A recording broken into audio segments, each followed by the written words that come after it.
Welcome to Promote, Profit, Publish. I'm your host, Juliet Clark, and today we have one of our authors with a very timely book that we're going to talk to. But before we talk to Rob, I want you guys to remember to go over to YouTube, follow us, subscribe on Superbrand Publishing.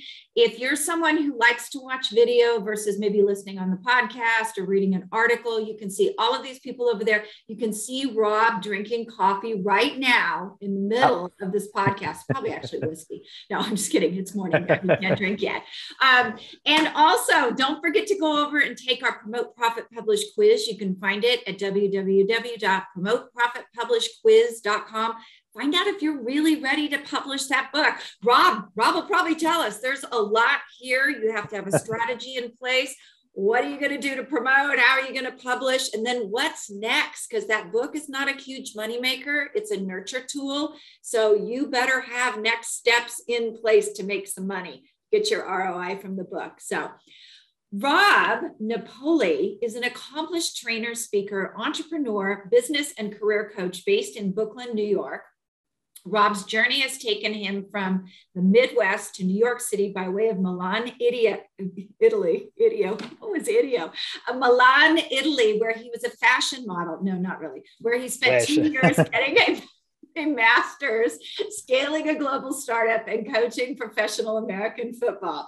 Rob is a continuous learner who creates engaging keynotes, programs, workshops, and curricula for early to growth stage companies focused on sales, marketing, branding, GTM, talent development, and continuous learning.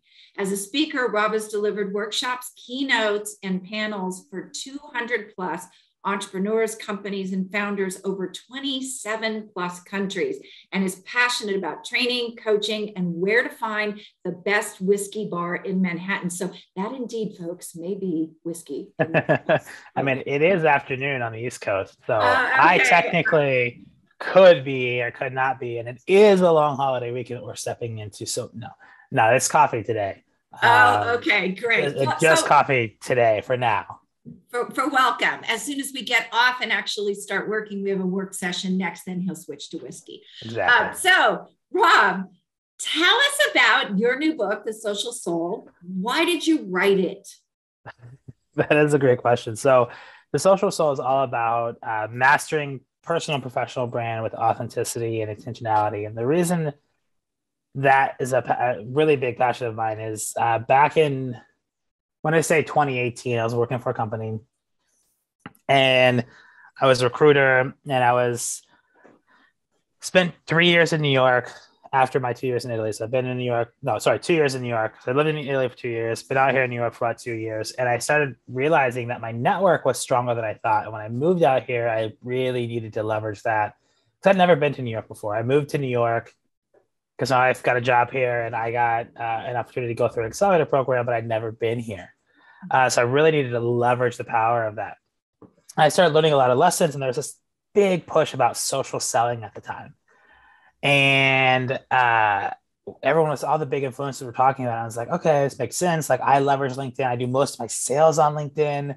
Like, it was such a big tool for me. And so I really started thinking about what that meant. And that influencer culture started to slowly creep over from Instagram to LinkedIn, all these different things. And I realized that I didn't like social selling.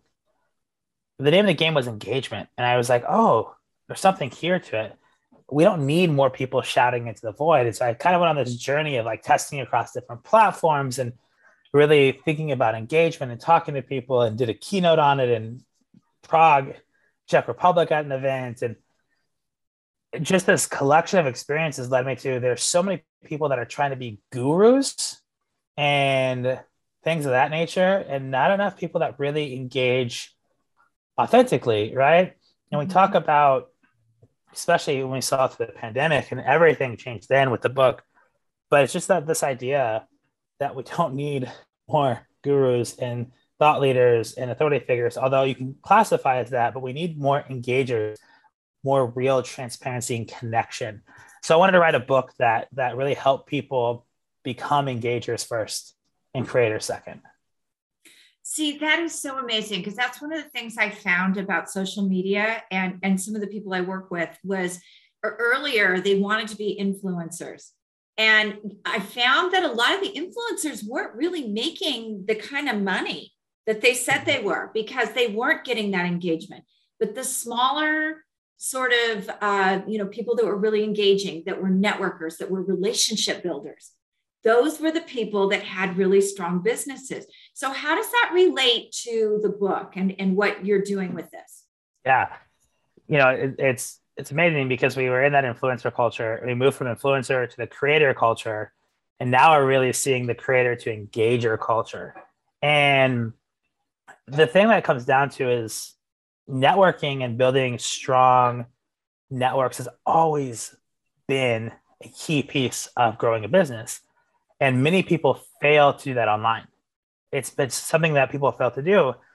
And I was thinking, why? Why are so many people afraid to really engage and provide value in their social sphere, in their online worlds? And why do we have to put our best foot forward all the time? Why can't we be real humans like we are every day when we show up? And that is what I really wanted to show, is that it's okay. It's okay to talk about things and lessons being learned. It's okay to not always be right.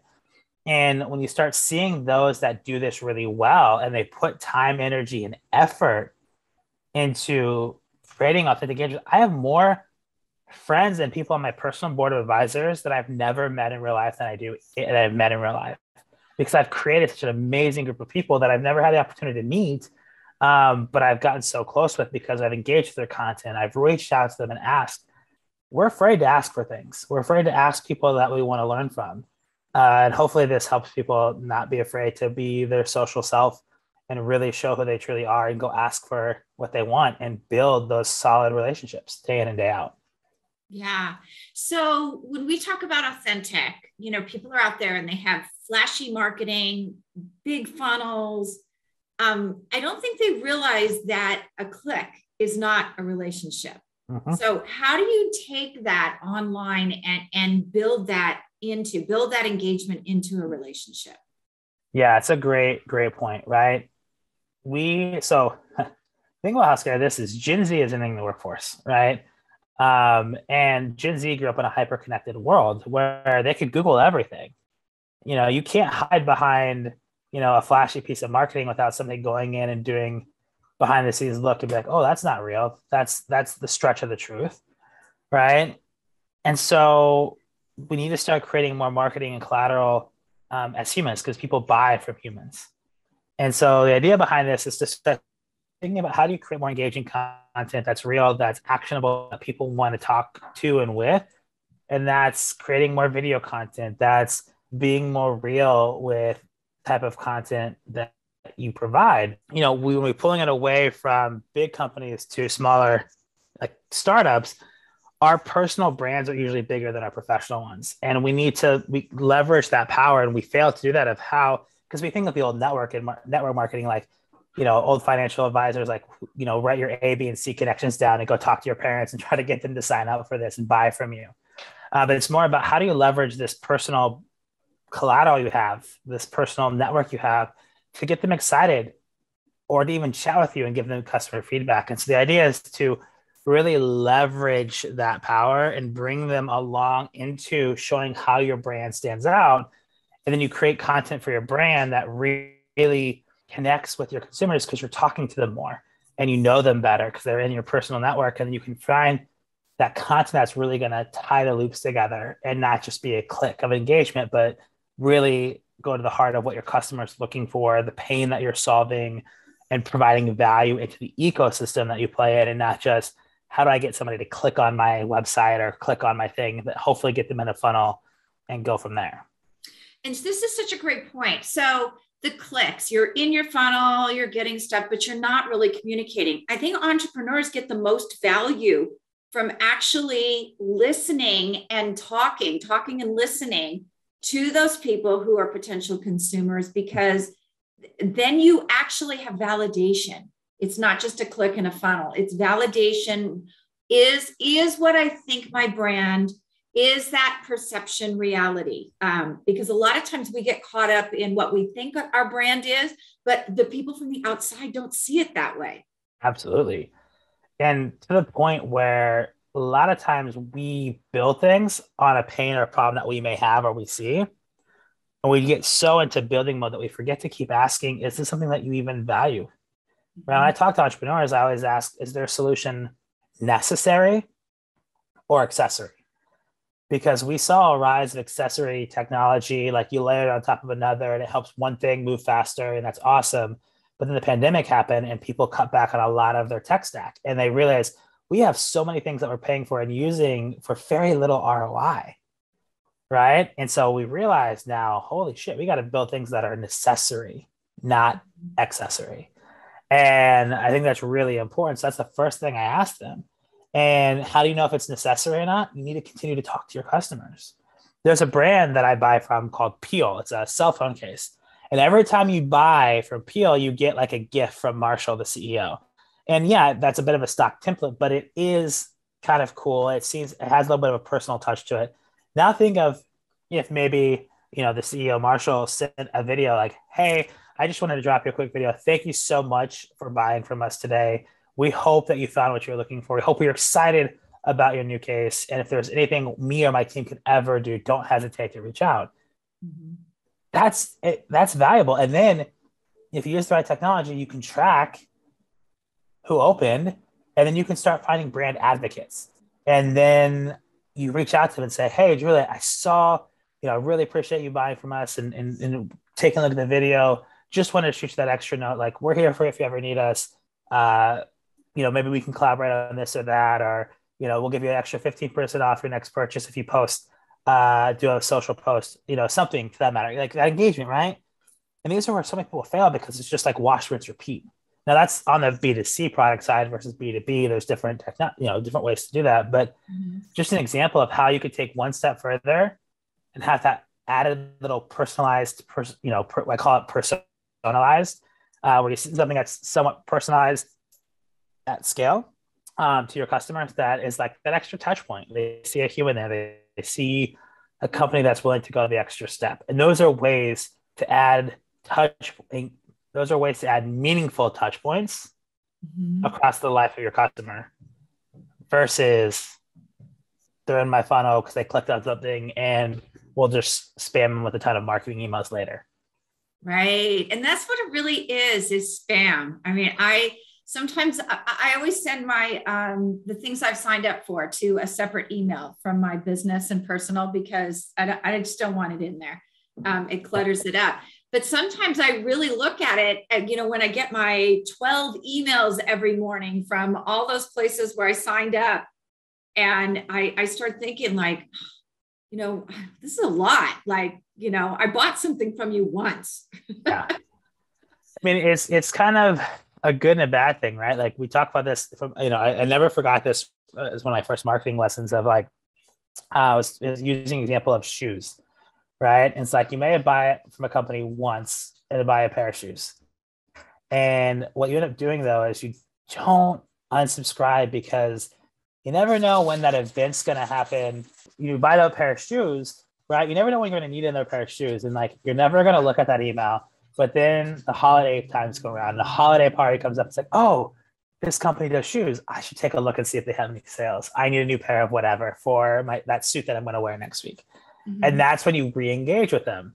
And so many of us as consumers were afraid of letting go of those things. So we get all the spam. It still works, right? It's like a big marketing technique, but it doesn't actually get you advocates for your brand versus, if I scaled back on that and sent a more personalized kind of touch point to them, thanking them and asking what they want to see, and trying to create something there, I'm going to get more of an advocacy out of them where maybe they don't always buy from me, but they're going to send 5 other people.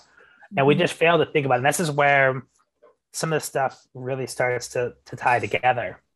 And you see this in the B2B space as a CEO of a starting company, like every time a client signs up with you, they should get a personalized thank you from you. Just, hey, really appreciate it. And then send your employee a thank you for signing that deal. Like send that salesperson, employee, and that customer on LinkedIn, just to have them a network, just so they feel, maybe they never talk to you, but just they feel that they're connected to the CEO of one of their business partners, and that CEO reached out to them because they decided to come on board as a client. That's just like an extra, add a nice little personalized touch point that can mean all the difference in scaling your business and creating that network. And who knows, maybe they never reach out to you, and a year later, like, hey, I really appreciated your team and your service and connecting with me.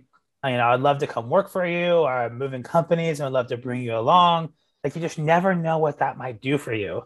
And it's just an added piece that ties all the loops together and creates a bit of that personalized feel in the way you do business. It's why those that are great networkers and figure this out win on a regular basis. Yeah, exactly. And for those of you who have higher ticket items like we do, I am the queen of thank you notes. It doesn't take more. You've already got the person's address because you signed a contract with them. It doesn't take more than 5 minutes to write a personalized note, thank them for their business, and send it out. So they're just little things you can do. I mean, obviously, Rob's talking about clicks, but if you have a service-oriented business, there are things you can do too that are beyond a click.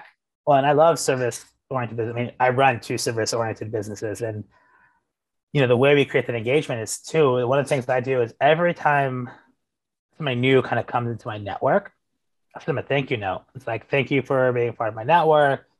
Maybe you do or don't know this about me, but my network is very important and I'm highly engaged with it. If you're interested in what I'm doing professionally, here's the link to my company page. And please feel free to reach out if there's anything I can do for that. If we've never chatted before, you just want to get to know each other and want to set up a call, here's my calendar link. Otherwise, let me know how I can be of service to you. And I hope that my content's relevant, and I hope that I can provide value to you in some way. Right. And so I'm setting the expectation early. Hey, this is a chance for us to connect as humans.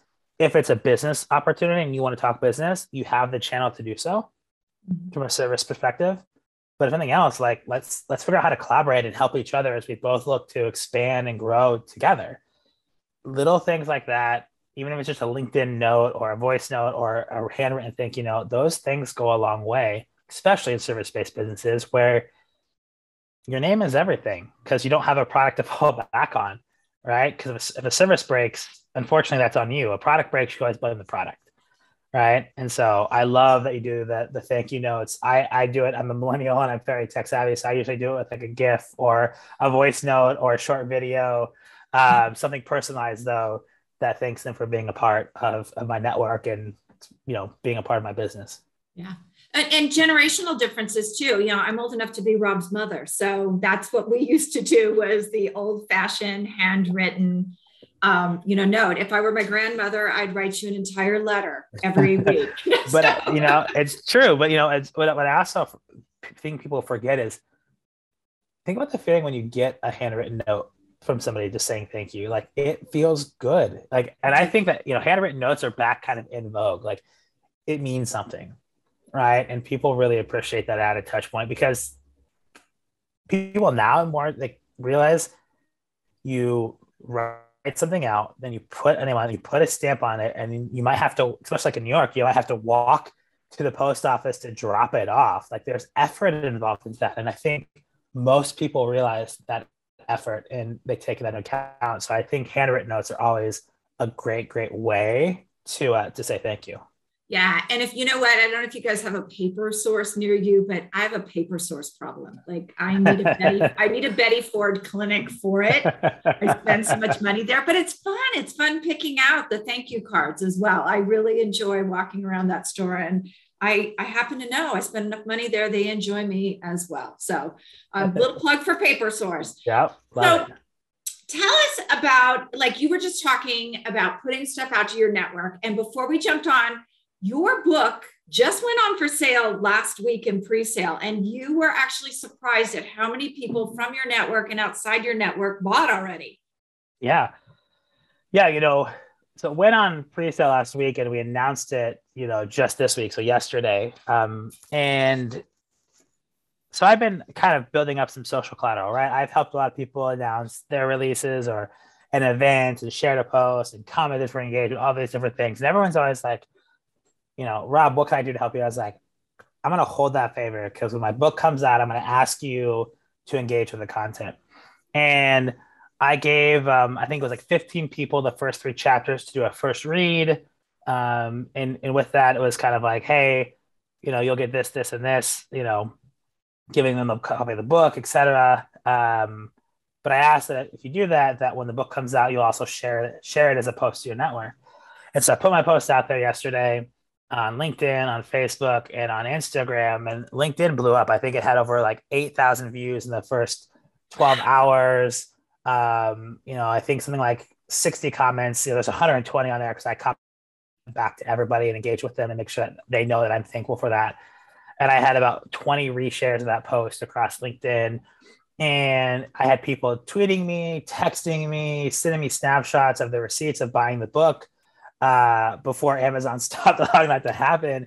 And, some of the people that I haven't talked to in years who sent me, hey, Rob, I bought the book. This is so proud of you. And like sending me a screenshot, like I have people I haven't talked to in a long time doing that. And I thought that was just so exciting and was super surprised at how, quickly that just kind of popped, that people in my network, were paying attention. And, even those that I haven't talked to in a while would take that extra step to buy the book and then let me know they bought it and show me the receipt and just say, hey, I know we haven't talked in a while, but really proud of you. Like I bought it. I'm really excited about it. And that's, something I was not expecting, because that also shows that, it's really easy to kind of get momentum from your personal network. But when you build the right personal network that has scalability, right? The idea is that hopefully, and we'll see, is that people that aren't even in my network are excited about it. And we really drive that growth and get to touch more people and get the book in front of them. And it's a short, easy read. And it's very on brand for me. It's not meant to be a playbook or anything. It's just meant to be kind of like a guiding light to give people the confidence to be an engager and how they can leverage their network at their speed for what works for them in this digital age, because it moves fast. Yeah, it really does. Okay, so hardest part of the book journey for you? As he drinks more whiskey. Which part? There's two big hardest parts, and I'll break them out because they both tie, I think, to the same thing. One was actually writing it, and I started this journey in 2018 and got the outline and started writing it. Pandemic put it on hold, brought it back, changed a lot of it. And I tried writing it like a book. And I remember I got through the first 6 chapters and I reread it and I hated it. And I actually hit copy, paste, delete, or, control, alt, delete, or whatever, delete the whole thing. And I put back in before that I did keep my prompts that I had to myself. And then I just started writing. I stopped writing a book and just wrote free flowing. But that took me like a month. And I really think it had to do with my imposter syndrome of reading what I saw and not liking it. The second hardest part of the book journey was, as we were getting to approve everything to get this thing published, I started to hit that what if the book's not perfect? What if I'm missing something? What if it's not going to hit? And that imposter syndrome kind of popped back up again in the sense that different times and different stages of writing, it's a process and you have to kind of overcome. There's a lot of noise out there. If you spend too much time looking at what other people are doing and reading all these things, it's really easy to doubt yourself. And, you have to realize that you're not going to please everybody. And you have your sphere of influence and your experience that led you to this, to be this kind of, authority figure of sorts to write this book. And that you just need to put it out there and feel confident that you put the time, energy, and effort into it, that those that are attracted to you and your energy is going to enjoy the book. And that was really hard. And it happened in 2 different phases, in the writing process, but then in the publishing process. So those were both really tough parts to manage for me. Yeah, that is a really big thing. And by the time this podcast comes out, we have a new magazine and Rob will be in it. But also in it, and you guys can go over and download a copy of it. It's called Breakthrough Author. We actually have our first issue has an article with Jen Kochen, who talks about imposter syndrome, because Rob is not the only one. I literally watch completely competent people with strategic plans and great ideas melt before my eyes sometimes, like the last 2 or 3 weeks before the book comes out. Yeah. You just get that overwhelmed feeling. And the thing about imposter syndrome that's so awesome is it's nothing more than you up leveling. And it's almost like God or universe or, whoever you believe in says, yay, we did this, but now you've got to grow if you want to get to that next level. And you wrote this book to get to the next level. So it really is awesome. I love that. And, it's also scary. Like you're putting something out for people to judge, right? With your name on it in print, on paper, where it can be marked up and shared. And so there is a level of fear there.